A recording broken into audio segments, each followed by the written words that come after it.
With summer in full swing, I feel that familiar urge to refresh my closet, but I'm not trying to waste money on pieces that I'm going to wear once or for just one season. And that's where Quince comes in. Their clothes are timeless, feel luxurious, look elevated, and the quality is way beyond what you'd expect for the price. I just got a white linen maxi dress. Now, if I had paid for that dress in a department store, I would have paid $170. Well, guess what? I got it for $69. And by the way, that same dress comes in blue pinstripe. Think 100% European linen top starting at $30. Washable silk dresses and skirts and soft cotton sweaters.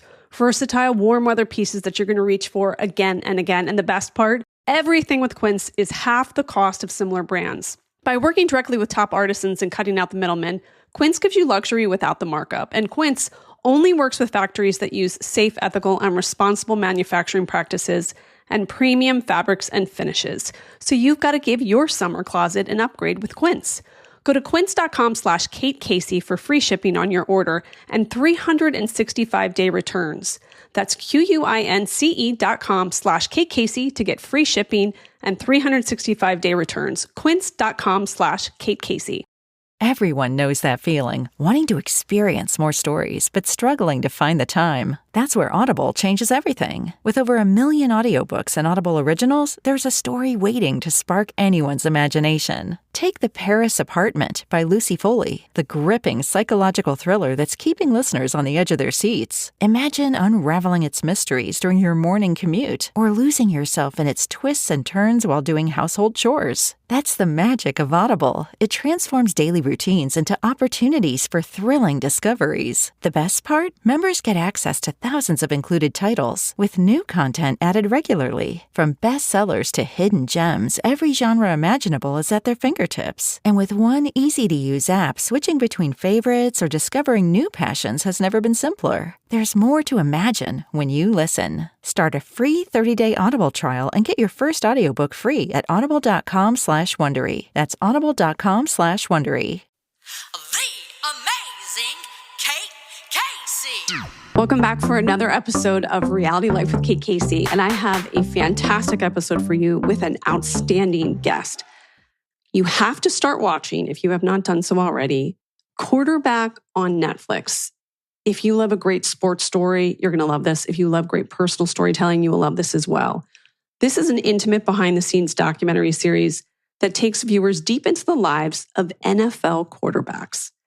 Now, being an NFL quarterback requires a rare combination of physical talent, mental acuity, emotional resilience, and relentless preparation. Quarterbacks must master complex playbooks, read defenses in real time, and make split-second decisions under immense pressure. And that's all while leading a locker room full of elite athletes. The position demands precision throwing mechanics, strong pocket awareness, and the ability to adapt when plays break down. But just as important are the intangibles, leadership and confidence, but also the ability to bounce back from failure.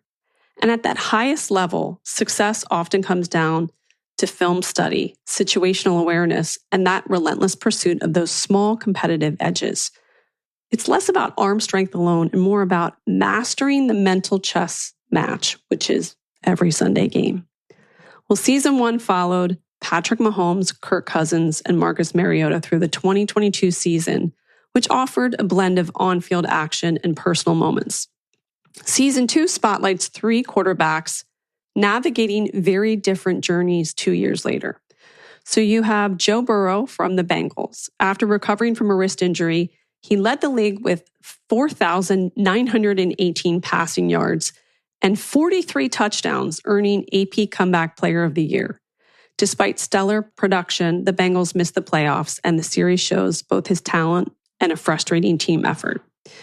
Jared Goff from the Lions emerged as a breakout leader, guiding the Lions to a 15-2 record and the top NFC seed, posted a career year with 37 touchdowns and a 72.4% completion rate. The show captures his leadership, his preparation, and the emotional aftermath, including reflections on coaching changes. Again, where else are you going to see this? And then Kirk Cousins is back, but this time he's with the Falcons. He signed a blockbuster deal with Atlanta, but was blindsided when the team drafted Michael Penix Jr. as the quarterback of the future. So that tension is candidly revealed. So you're going to see his adjustment to a new city, recovering from injury, and handling benching mid-season. This season is going to not just be about performance, but the pressure, the vulnerability, and the heartbreak behind the quarterback headlines. So if you love NFL, you're going to love this. If you love sports, you're going to love this. And again, if you like great storytelling, you're going to love this because this is an unfiltered look at what it truly means to lead, struggle, and strive under the brightest lights and how fragile that spotlight can be. And joining me for this episode is none other than two-time Super Bowl champion and legendary NFL quarterback Phil SIMMS, who offers his perspective on what it truly takes to succeed under the lights. And we dive into his own journey from hoisting the Lombardi Trophy with the Giants to adapting to today's evolving game. And he breaks down the performances and pressures that face these three quarterbacks featured in season 2. And our conversation takes a hilarious turn as we discuss coaching styles, the art and chaos of developing young athletes, and also what it's like to have a stadium named after you. It's insightful, but also hilarious. And I was thrilled to have a chance to talk to him. So here is my interview with Phil SIMMS.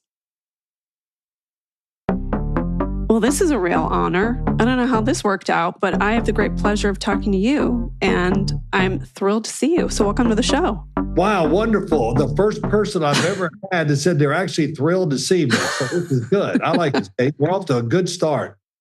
Are you surprised that you still have an accent? Really? You can sound? I can absolutely hear it. Yeah. Wow. Yeah, I am a little bit. You know, everywhere I used to go around North Jersey, they go, "Where are you from? Where were you?" And I said, "Kentucky." "Oh, yeah, that's it." And now when I go back to Kentucky, which I'm actually going back there tomorrow, all of them will say the same thing. All my friends, anybody I meet, they go, "You're starting to talk like you're a Northerner." Really? And yeah, so I get it from both sides. If I'm up here, they still hear the Southern accent a little bit. Yeah. I told somebody yesterday, I said, go back. I was playing the Los Angeles Rams my rookie year. We're out there in the Coliseum. They're not really good at the time, even though they ended up Super Bowl that year. And there's only like 20,000 people there. And it's really a weird look compared to what we see nowadays. But you can hear me clearly saying the signals. And I watched the game with my grandson, and he laughed. I said, "What are you laughing at?" And he goes, "You sound so funny." And because I'm going, "Blue 99." Right. Green 99.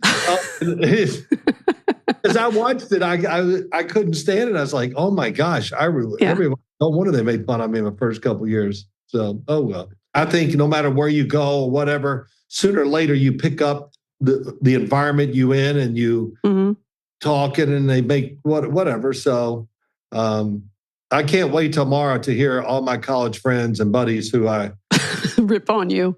Yeah, they're going to say some things, I'm sure, which I don't care. It's all good. Well, let me ask you this. What has never left you about Kentucky? Like growing up there, what still resonates so deep with you? Oh, that's a great question. Well, I got a large family I was one of 8 and in our family. So that, honestly, hey, look, everybody up here is very nice to me too. But just the genuine easiness of almost all the people and the kindness. I mean, it really is great. So when I go down and I come back, my wife doesn't always go with me. I say, yeah, I got to admit, man, the people are so nice that sometimes you want to just go, of course, maybe I've been up here too long, Kate. I think I'm tired of the nice thing. Can we get a little anger there sometimes? Yeah, it would be hard for me too. I'd be like, where's the riffraff? Like, come on, where's the edge? One year, my wife and I were there for about 8 or 10 days, doing a few things, seeing my family. And I'm doing something at a stoplight, and everybody's like, no, go. And then my wife goes, oh my God, I can't wait to go home. I'm so sick of people being nice. Yes. Yes. Funny to say something like that. We're sick of people being nice. People being nice. You're like, speed it up. Yeah, well, let me ask you this then. If you're one of 8, how does that prepare you to be a quarterback? Well, I learned how to take a beating. Without question. Yeah, I've got 3 older brothers, and my oldest brother was the worst. He beat us all the time. And we had a lot of really we didn't have pushing matches. We had fights. Yeah, like brawls. Square off and punch each other. Wow. Yeah, wow. And, it's so funny, because we lived in a small house, very crowded, getting to use the bathroom was like, I'm next. When am I I can't shower, but whatever. But there's just tension. And you come home from school before we would go deliver papers. I'm not going to say which brother, but he was older than me. And it was just a matter of when we're going to fight. And we fought literally almost every day. I'd be in school and I go, damn, I got to do this again.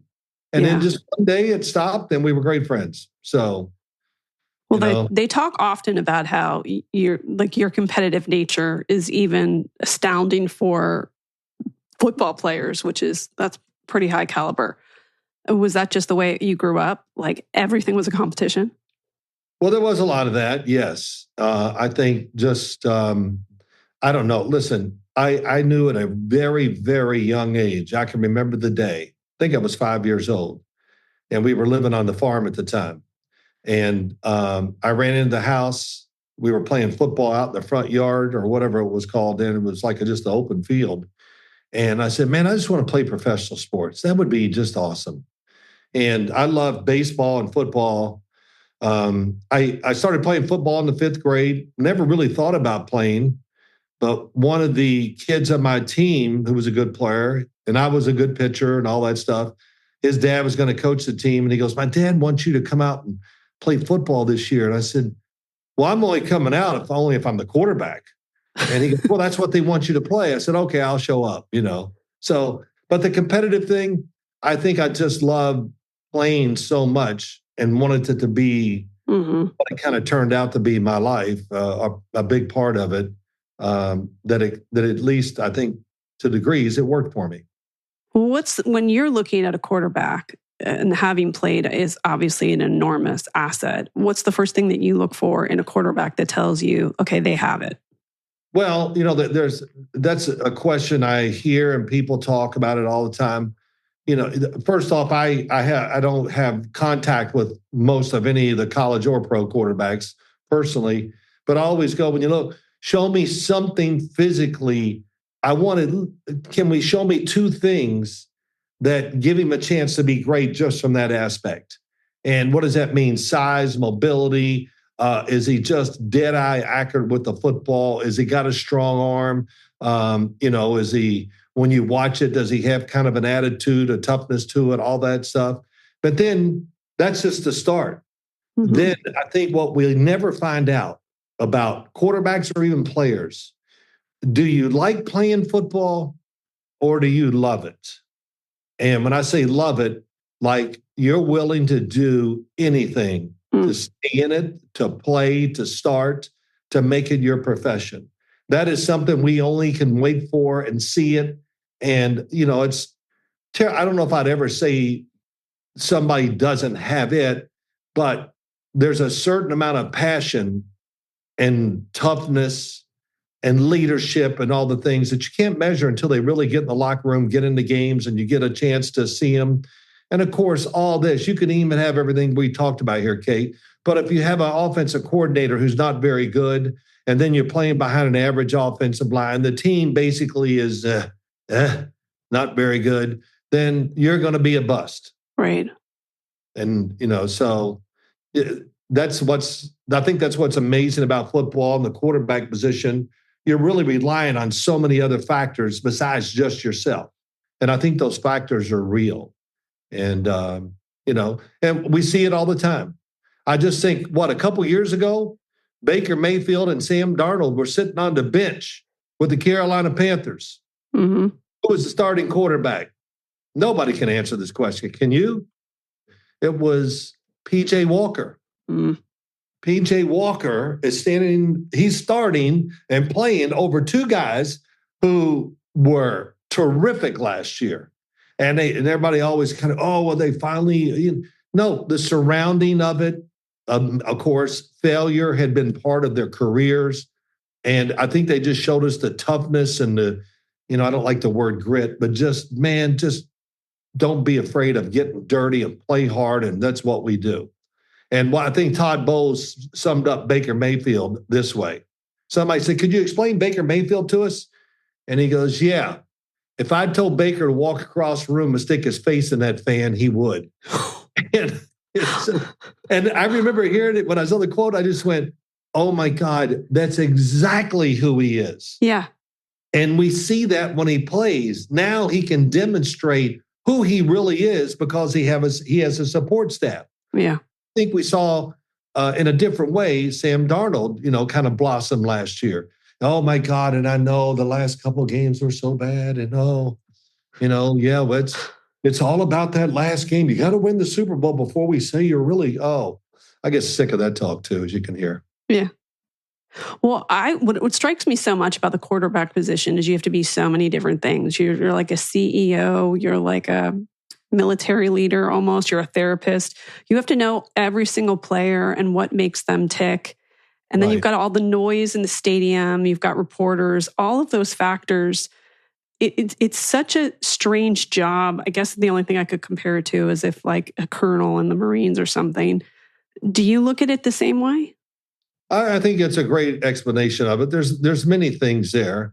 To be able to communicate, to have the ability to, as Bill Parcells taught me so much really about playing quarterback. And I know people go, he taught you about playing the quarterback? Yeah. He said, Simms, no matter what you do, there's going to be a group of guys in this locker room who are not going to like you because you're the quarterback. And, there's always a little thing there about that. And I'll never forget one day he was at practice screaming at our offensive line. And I was behind him and I'm thinking, get him, Bill. Yeah, because I'm sick of getting hit. And so he gets done, just tears them apart, turns around and looks at me and he goes, and Simms, it's your fault. And I'm not going to tell you what I said. But I said, of course it is. Always, whatever. And he goes, you used to be their leader, everything. But oh no, now you're their buddy. You pat them on the butt. Everything okay. You take them to dinner. Hell, you buy them gifts. How's all that working out for you, Simms? Wow. And wow. And, of course, practice finishes. I'm in my car late. It's dark. I'm driving home and I go, damn, he's right. Yeah. Did you totally switch it up after that? I slowly set a boundary? went back to being the jerk that I am, Hey, listen, Kate, turn your wife's like, this is what I deal with. Okay. Yeah. When you get into the right time or it's fallen in place for you, which it does and doesn't for all the quarterbacks in the league now, but you're playing well, the team is playing well, and the offense looks pretty good and you're doing all right, that's when you have great power. And it's not anything except, you can just walk by somebody and go, hey, man, I tell you, you're killing it. You're playing great. And that could be a defensive player and just keep walking. And maybe that guy didn't like me, not for any reason, but all of a sudden he goes, Simms says he's okay. That kind of thing. So that's part of the job too. And, I like to see a little personality from quarterbacks when they play, not because maybe at times I could be a little out of control out there. It's not about that, but it's, I think it's part, and there's so many different things to talk about what we really would want from the quarterback and what he's in charge of and what he can do, that it's hard to see a lot of times. But when it's out there, Patrick Mahomes, of course, all the guys that are really good, talent, and then they got the personalities to go with it that just works with the football team.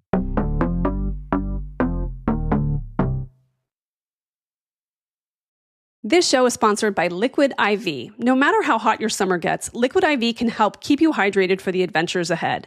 This summer, I'm traveling with my son Jack for lacrosse tournaments. Hot, blazing, sunny afternoons. There is nothing that tastes as good and keeps you as hydrated as Liquid IV. I just tear, pour, and enjoy. And I'm calling out to all of you parents who will also be watching your athletes this summer. This is a game changer. The sugar-free options include white peach, lemon lime, rainbow sherbet, and the new Arctic raspberry. But they've also got cotton candy or popsicle firecracker. Just 1 stick and 16 ounces of water hydrates better than water alone. 3 times the electrolytes of the leading sports drink. 8 essential vitamins and nutrients, and always non-GMO, vegan, gluten-free, dairy-free, and soy-free. Squeeze the most out of your summer with Liquid IV. Tear, pour, live more. Go to liquidiv.com and get 20% off your first order with code Kate Casey at checkout. That's 20% off your first order with code Kate Casey at liquidiv.com. Summer is my favorite time of the year. Nothing is better than a backyard party. Do you love having people over to enjoy the warm weather in your outdoor space? Do you need ways to entertain the kids while they're out of school? Well, if you're having a backyard get-together, Wayfair is your one-stop shop for outdoor entertaining. Cookout, shop patio tables, grills, and dishware. Pool party, kick back with lounge chairs, day beds, and umbrellas. Game night, Wayfair's got cornhole, croquet, and string lights to set the scene. And with fast and easy shipping, it's never been easier to get ready to party. So however you kick back, you can go to Wayfair for effortless entertaining and game-filled gatherings. I live in a neighborhood with houses that look like Cape Cod, which is where I spent time as a child. It's one of my favorite places in the world. And with Wayfair, I can decorate my entire house and my backyard with the most beautiful white furniture that takes me back to Chatham. There's something for every style and every home, no matter your space or budget. And the best part, free and easy delivery, even on the big stuff. I can't even tell you, I feel like I ordered it and came right away. Shop outdoor furniture, grills, lawn games, and way more for way less. Head to wayfair.com right now to explore a huge outdoor selection. That's WAYFAIR.com. Wayfair, every style, every home. You mentioned Coach Parcells. How important do you think that coaching style is in developing the quarterback's confidence and just how tough they are? Well, his first one was, SIMMS, as soon as you get cabin fever, it's over. And I said, well, you know what cabin fever is, don't you? I said, yeah, I think I understand. He goes, in other words, when you start feeling like the pressure's too much in the pocket and you're afraid and you move before you should, instead stand in there, throw the damn ball and take the hit. Okay. So he was really big on that, man. He wanted you to be as tough as you could possibly be. But also he wasn't the guy that goes, I want you to be perfect. And in 1984, my career with the Giants was on the line. His career on the Giants also. I'm walking out of the locker room that day to play the Philadelphia Eagles, opening day of the season at our place. And he looks at me as I walk out. He goes, hey, SIMMS, by God, if you don't throw at least 2 interceptions today, you're not taking enough chances. And, Wow. I always laugh and go, I can throw those interceptions. That's not a problem. But it was his way of saying, be aggressive and be who he thought I was. And don't be afraid. It's not a game of perfection, that's for sure. Mm-hmm. And, he was great at that. When he knew he had to say it to guys, it could be worded one way, like, wow, that was rough. Or he could say it and make the player connect to him and really trust him as a head coach. And that was the great thing he had. And Kate, he always told the truth. He didn't couch it or maybe I won't be as rough. Man, come on, we could win games. And if there was something that he didn't like, he would come in and just destroy whoever it was. And you just go, man, I'm glad I played well. I don't have to hear that. But that must have had a lasting impact on you because people, they say it with reverence that you're very blunt. Really? Yeah. Yeah. Like the nice thing about that, and I say this as somebody who's from Philadelphia and grew up the same way, you know where you stand with somebody. Yeah. Well, I will say this, especially in the business I'm in now and all that, and people say this, whatever they say about me, I don't even really know and don't really pay attention to, but yeah, I hope it is good sometimes or whatever, but I can be very truthful and and I watch basically every game every week. I think that's my duty. Mm-hmm. Because I want to tell the truth as much as I can about the players and coaches. I think I owe that to them. Instead of just looking at one thing, his quarterback rating this past week wasn't very good. Oh, my God. If I ever say the word QBR, quarterback rating, as I talk about game. You can come over my house and hit me in the back of the head with a hammer. Right. Just I don't boil it down to that. Guys play really good games at quarterback. They lose, and the stats are not very good either, but they still can play a really good game. It's the situation, the circumstances, what's around you, and what team you're playing, all those things. But we boil it all down to, well, he threw 4 touchdowns today, but he did throw an interception. Oh my God, let's send him back to college. I don't know. So all that kind of stuff does bother me. It shouldn't, but I'm too late in life to change. So nor should you. You shouldn't change. I'm not going to. In fact, I'm going to get more truthful and honest. You're going to lean into it more. Yeah. Yeah. Because I like it. It actually makes me like, oh, okay, at least in my eyes, I'm saying the right thing. Yeah. What's true. And I mean, you have quite a bit of life experience. So if someone's not listening to what you say, they're dumb. Well, yeah, I will say this too, Kate. These quarterbacks now that we see in the NFL, I mean, it's ridiculous. It really is. There's so many good quarterbacks, and all they need to be is just get them in the right situation. They'll come through for you, and now they're going to be great, and the coach and all that. But the talent, and of course, just everything, how they grow up now. And I mean, come on, when I played college football, I went home for the summer. I played baseball, and I worked full-time in a factory. Yeah. And I did not throw one pass except for maybe 1 year. I think I worked out with one guy one day and threw some balls. Yeah. Well, whole different ball game now. Yeah. Now, so there's so many things, but it's why. I mean, we train, my son Matt and I, we train quarterbacks. He trains many more than I do, but I'll go watch them sometimes. And it'll be 7th and 8th graders. And I go, well, what grade you in? He'll go, I'm in the 7th grade, Mr. SIMMS, going into the 8th. And I just walk and go, oh my gosh. Parents ask me all the time, when's the time to start? I said, honestly, if it looks like he really likes it and all that, then maybe the 6th grade is a good time to start. So that gives you 3 years to develop who you are, get you a start. So when you go to high school and you want to play football, you got a good chance of being part of it and create some damn memories for yourself too, so. I know, but a lot of people think that their child who is in front of them as a 5th grader has what it takes to be an NFL quarterback. What do you say to those people? Chill out? No, I would never say that. I was actually teaching a kid. He was in the 5th grade. And we did about an hour and a half workout. And I'm teaching him and all this. It was over. I went and said hi to the parents, okay, thank your kid, and the father goes, well, does he have it? Yeah, that's a lot. And I just went, let me wait another week before I determine that. But it's just how we are. It's how people are now, and it doesn't offend me. I'll tell you the big thing I get is, should I hold my son back? Some hold back, and I just go, I don't know. The big reason for holding them back is athletics. I mean, I see girls in it now too. They're basketball players, whatever. They're staying back a year. At some point, there has to be some sort of line in the sand.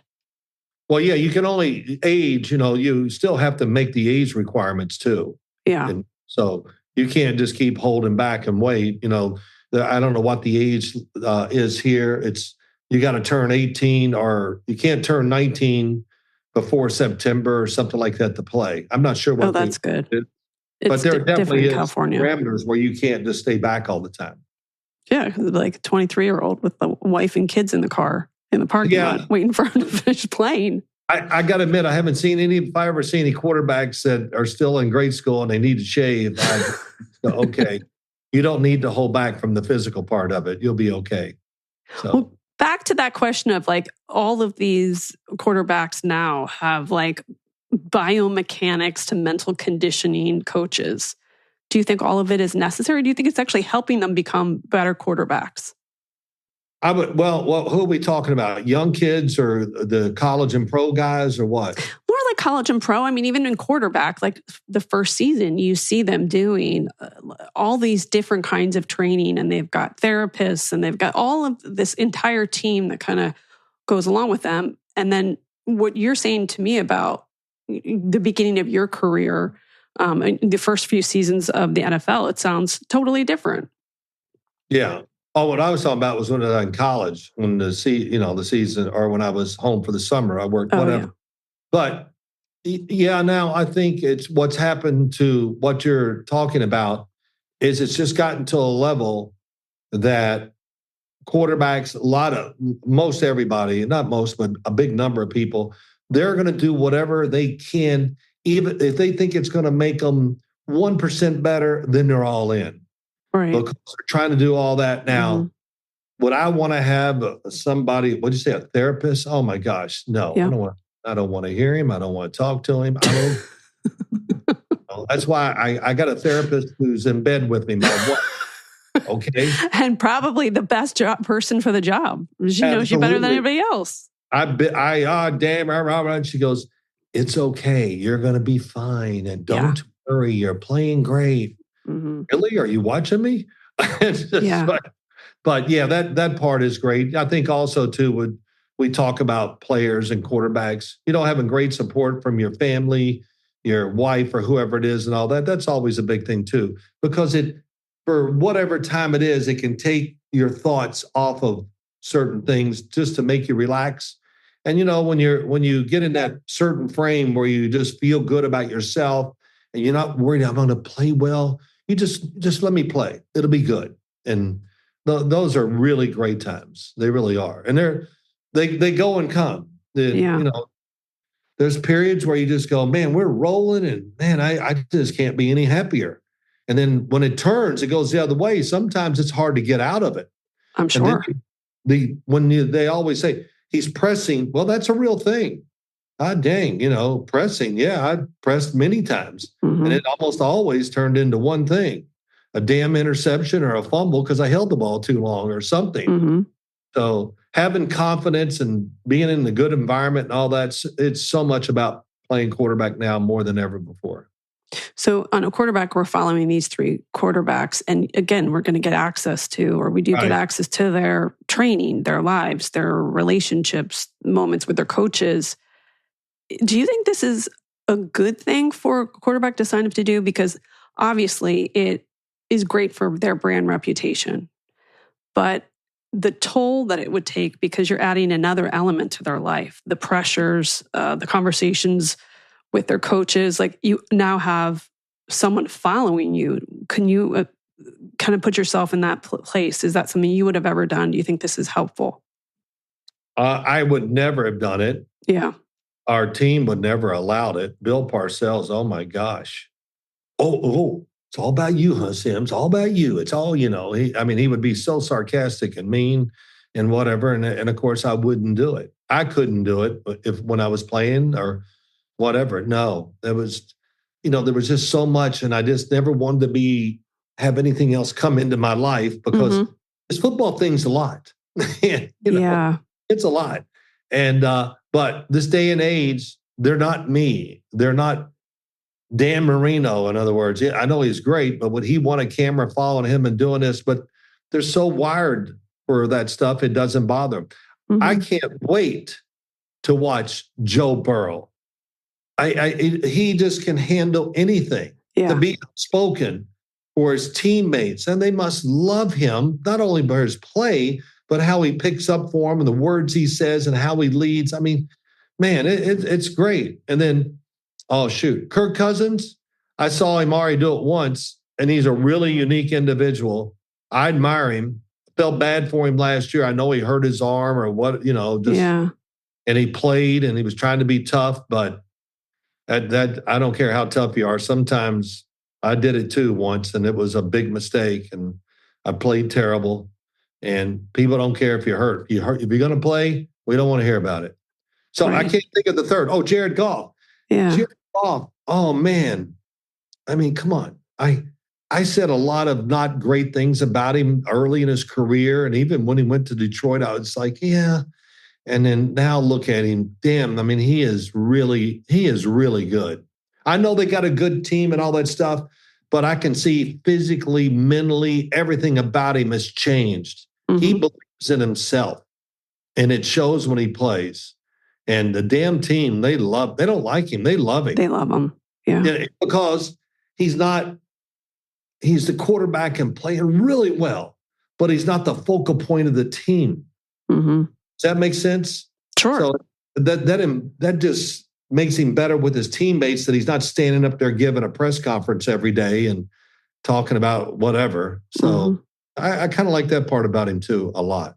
Well, even with Kirk, like if you go into another team, how do you really build a strong relationship with the players when you've left, maybe even you've left a team that's kind of like, and you have to convince them, okay, now what we have going on now, we're going to take it to a whole other level. How do you command that respect and excitement from the other players?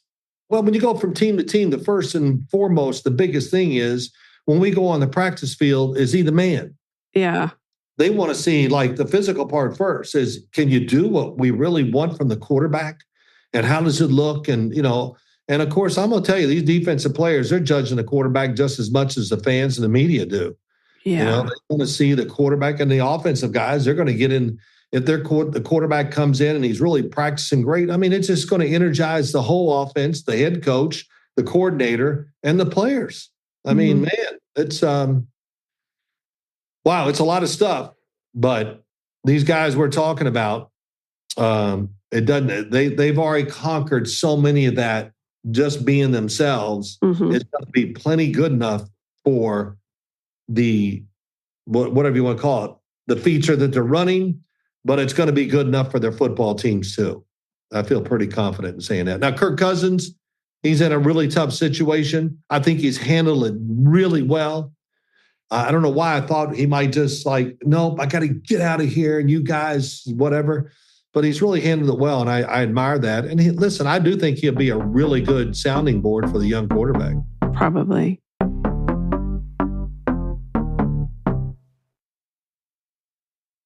There's some incredible TV coming out of the UK right now. Brits just do it differently. The accents, the wit, the scenery, the devastating one-liners disguised as compliments. It's all streaming on BritBox. They have the best mysteries, dramas, comedies, and seriously addicting originals like Outrageous, based on the true story of the Mitford sisters. They were kind of like the Kardashians of the 1930s, wealthy, audacious, chaotic, wildly opinionated, and always making headlines. And chances are you've never heard their story. It's stunning. It's jaw-dropping. It's very British. So check out Outrageous. It could be your next favorite. Don't miss Outrageous, streaming now only on BritBox. The HBO original series, The Gilded Age, is back, and so is the official companion podcast. Are you curious about how they brought Gilded Age New York to life? I don't understand. Which bit is not clear? None of it is clear. Want to know where the writers branched off from history? Well, when you've set your mind on a thing, no one can stop you. I take that as a compliment. Watch or listen to the official Gilded Age podcast wherever you find podcasts. Well, I think my last question is, there are all of these new doc series about football that they've covered, just teams in general, and obviously different positions, wide receiver, quarterback. Is there a position in football or a job in football that you think would be a great subject for a doc series? Man, there's a lot of them. But I would say, just quickly asking me that question, I would say I want to see it on pass rushers. Okay. I just see Micah Parsons and this guy with the Giants, Abdul Carter. I was reading the paper today or notes or something and just said, man, I can't tell you how excited I am just to watch him practice and just see what he's going to be on the field, because his college career wasn't good as a pass rusher. It was like ridiculous. Mm-hmm. And he did it everywhere. He was like, you're the quarterback. Where is he? Oh my God, he's in another position. Who's going to block him? It was crazy watching him at Penn State. So, but yeah, pass rushers, they only got one goal, and that's to hit the quarterback. That's it. I mean, come on. If you want to run it over here and get 4, big deal. I don't care. I'm going to come. I want to rush. And they're a unique group of people, usually extremely high energy and other things. And I just think about Lawrence Taylor all the time. I look at these pass rushers and I just go, I see more and more guys in the league getting close to Lawrence Taylor as far as just that unbelievable natural talent. And people can say whatever they want. Lawrence Taylor, there's somebody I always talk about this too, talking about a quarterback. Do you like it or do you love it? And you can't live without it. Lawrence could not live without the action. And I saw it every day. He ruined so many practices because, Bill would have to, Parcells had to take him out. Get out. Because hell, he was just running over everybody and smart and all these things. And he, not only through his production, just his personality really made him, a superstar on the field, but in our locker room. The players didn't like Lawrence. They loved him. And nobody was ever, I can't ever remember anybody being jealous or saying anything about all the notoriety he got because hell. Well, that says something.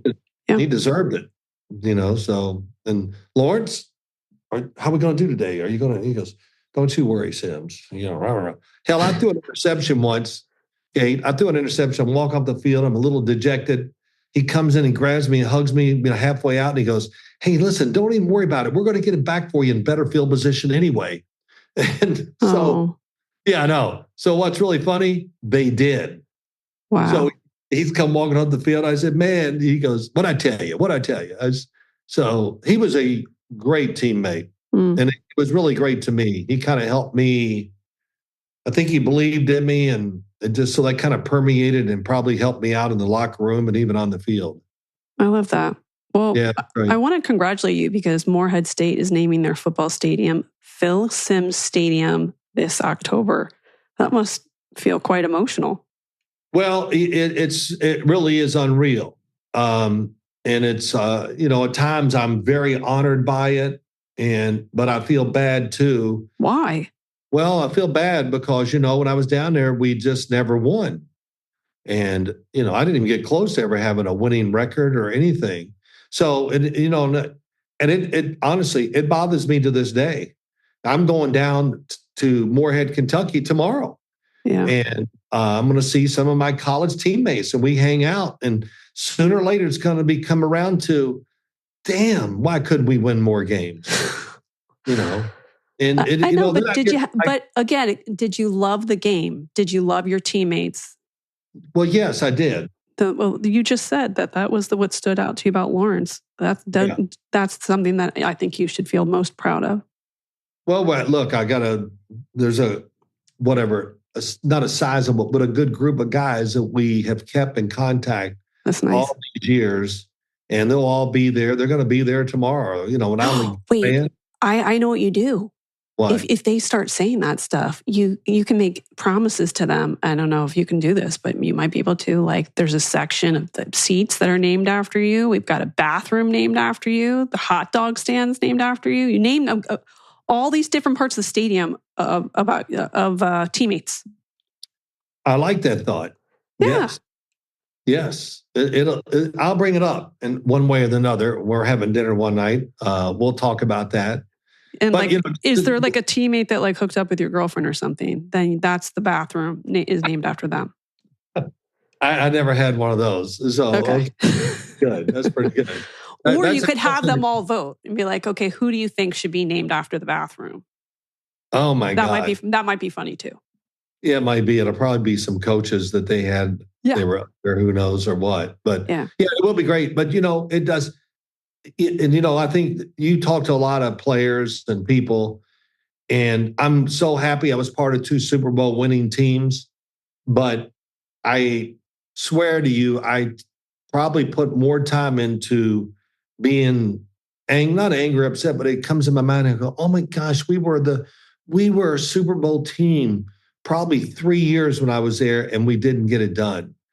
And man, that would have been better than awesome. but we lost a key game, whatever it was. Yeah. You think about them. I think a lot of players are like that. Well, that's the reason that they continue to play. Because if you don't love and fight, and you're not in your head about it all the time, you probably don't have what it takes to be a player in the first place. Yeah, and the good thing is, well, I will say this, but the good thing is at least I was part of two. So Yeah. I can imagine what it would feel like to be part of none. Yeah, I can tell you, I'm in that category. I never won a Super Bowl. It sucks. Okay. Yeah, it does. It really does. Yeah. Not winning, and I know. And as you play, I didn't even think about it really at certain times, especially the year we won our first Super Bowl in 1986. There came a time I just played. And I remember big game. I just didn't think about it like a big game. I just go, let's just play and see what happens. Mm-hmm. Didn't worry about a mistake.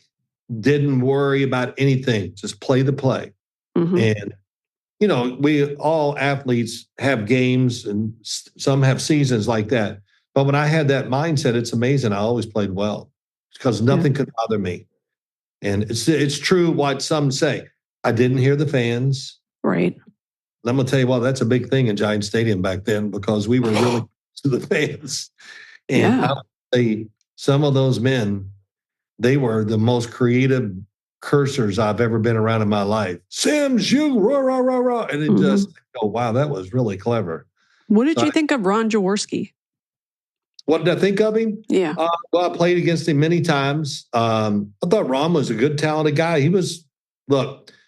He had a chance in that Super Bowl against the Oakland Raiders to change his life. And it just, the team, and I would say this about Ron, it probably didn't play one of his better games. Mm-hmm. And, I remember reading about Ron Jaworski and Joe Theismann just talking about the Super Bowl. And I just said, oh my God, if I ever am in that situation, I'm not going to be that way, or at least I'll try to make sure. And I was never nervous. I wasn't a nervous guy on the field. I was never like, oh, I got to do. I wasn't nervous playing in the Super Bowl. And I just played and, I didn't think about winning or losing. We're losing at halftime. Everybody goes, what did y'all do at halftime? I said, I don't know. A lot of guys were taking naps because it was so long. What? Well, yeah, the halftime of the Super Bowl was forever. Wow, I can't even imagine that. But you, for all that time, you just try to relax. Yeah. And what's the coach going to stand there and for 20 or 30 minutes just give us another pep? Bill Parcells didn't give pep talks. He didn't give any. He wasn't. What's a pep talk? Oh, get me fired up to run out there and they hit me and like they say, it's over. Yeah. So I didn't believe him in it. I'm so glad he never gave us those fake pep talks. Right. Kate, after a game, the pep talk was, if you didn't play well, now you get to talk. Brutally honest. Mm-hmm. And man, there's something. Watching tape after you lose a game with the coaches, which goes on forever. That screen is right there in a big room, and there it is. And they're running the playback, and then the red laser is on you. You're going, oh my God, here we go. Yeah. Yikes. Yeah. Well, so what were you thinking of here? Why'd you throw it to that receiver? Because Reggie White was run me over, so I tried to get rid of it. Right. Well, don't be making excuses. All right. It was. I didn't sleep well those nights when I played really bad. I'll tell you what, it was rough. It occurred to me, I know who you named the bathroom after. Oh my gosh, here we go. Who? The older brother that was ruthless. Oh, there you go. There we go. Yeah. Yeah. No, I do it. That only lasted. That was like one of those periods in our life that we just did that, but like hormones or something. Yeah. He's a great dude. Dude. We'll give him a pass. Okay. Yeah. I got a lot of other people I can name it on that would really fit well for it. So. Well, listen, if you run out of names, I'll add a couple too. Okay. Sounds like Ron Jaworski could be one of them. Is that one? No. Okay. No. I wore his jersey as a little girl in Philadelphia. Kate, he played hard. Did he take some beatings in some of those years? Oh my gosh. The years that he was going in and out with Randall Cunningham. Yep. Yeah, they had to take him out because hell, he was going to get killed. Yeah. Randall would come in and wasn't much better, and Ron's back in. Oh my gosh, how can you be successful when you're doing that kind of stuff? So, oh well. What fun! I thank you so much for taking the time to chat with me. My pleasure. You're such a riot. A riot? Yeah, Wow. you're fun. You're a good time. I bet you and your wife are fun at dinner. Yeah, we have a good time. Yeah, she's probably got great stories too. She's probably listening to this right now, and she'll go in there and she'll go, "Well, why did you say that?" Well, you did say that, she's basically your therapist, and I thought that was a very nice compliment. Okay, here we go. I got 3 kids. Yeah. I never got up once during the night when one of them was crying. What? That's crazy. But here's why. I said, I'll get up. And she goes, no, you stay in bed. You got a big kid. You worry about practice. Just lay. And that's why she wouldn't let me get up. Well, I hope that you understand what that did to her and her sleep ability and all of that. And I'm assuming that you have thanked her every day of your life. I thanked her many times. And to her, it was more important that we win the game and I played well. So. Wow. Yeah, no, she was, oh man. I woke up one morning, I'll never forget it, my last year. And I got set up on the bed and I went, whoa, Diana, I'm sick or something. And I couldn't stand up because I had an equilibrium problem. Oh, not good. And that was the only year I was allowed to stay at home the night before the game. And I was getting ready, I said, oh boy, we better call him. I'm not going to be able to play today. And she goes, bull crap, you're going to play. Yeah, that's right. Get up. And thank God we had a 4:00 game. It was a misty rain that day, which kind of helped me. But they put IVs in me. I took some pills, whatever. Yeah. And if somebody hit me or touched me, I would go, whoa, the world would spin. And I just kind of wait till it cleared. And then I'd call the play and here we go. And the funny thing is, she was right. Not only did we play and that I win, I played one of my best games in my damn career. Yeah. Which I laugh about all the time. Maybe I should have got sick more. Well, remember when Michael Jordan played that one playoff game and he was like, he ate that pizza. He got like food poisoning. And he played one of the best games of his life. Kind of goes back to what I said. He wasn't thinking about anything, but just let me play. Yep. Not, I feel good or bad. What the crowd, nothing, just let's play. Yeah. Man, when you can block it out. Whew, yeah, I like the zone. Yeah. Yeah. I'd like a do-over. Oh, me too. I want a do-over. Just put me in damn grade school again. Let me go through that. I'll be a better student. We would be great. Yeah, it would be awesome. It was all good. We got a lot of friends from school, from college, football teams, pro team.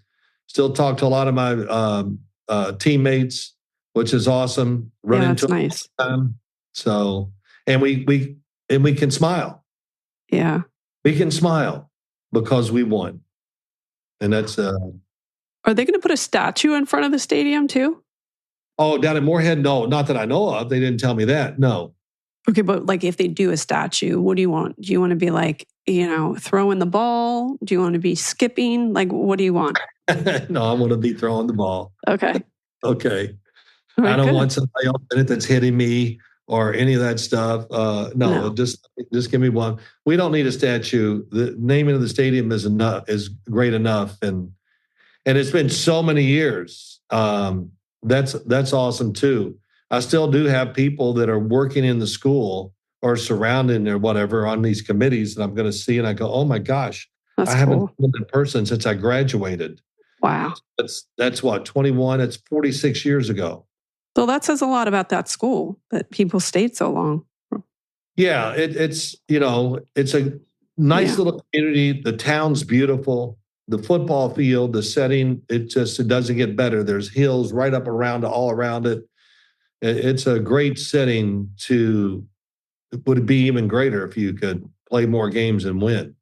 Wow. So, the future. They turned it around and it's going well, the football program. And I'm anxious to see the coach. And, I every Saturday night, I get on the computer to see if they won or lost. And so I follow it as close as I can. That's great. Yeah, a lot of good memories, no doubt.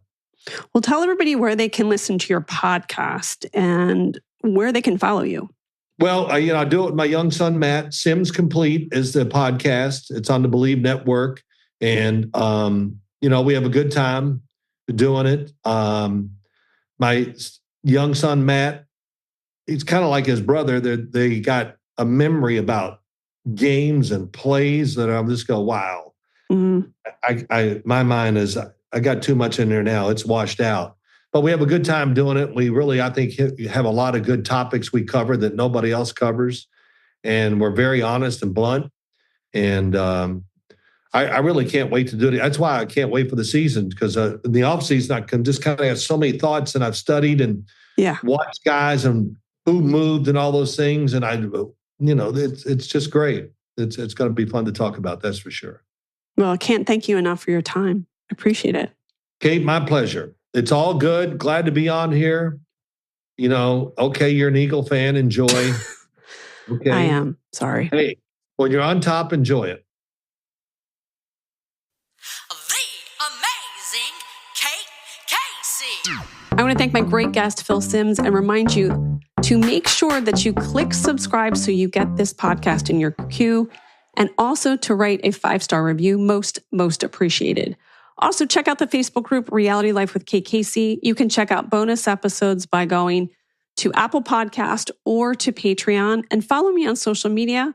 I'm on Instagram at @KCCA, TikTok, it's Kate Casey, and Twitter Threads and Blue Sky at @KCC. Check back tomorrow for an all-new episode.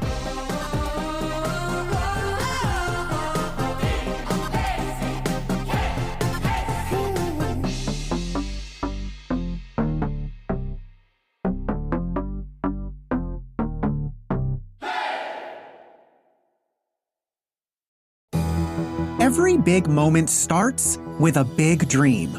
But what happens when that big dream turns out to be a big flop? From Wondery and At Will Media, I'm Misha Brown, and this is The Big Flop. Every week, comedians join me to chronicle the biggest flubs, fails, and blunders of all time, like Quibi. It's kind of like when you give yourself your own nickname and you try to get other people to do it. And the 2019 movie adaptation of Cats. If I'm watching the dancing and I'm noticing the feet aren't touching the ground, there's something wrong with the movie. Find out what happens when massive hype turns into major fiasco. Enjoy The Big Flop on the Wondery app or wherever you get your podcasts. You can listen to The Big Flop early and ad-free on Wondery Plus. Get started with your free trial at Wondery.com/plus.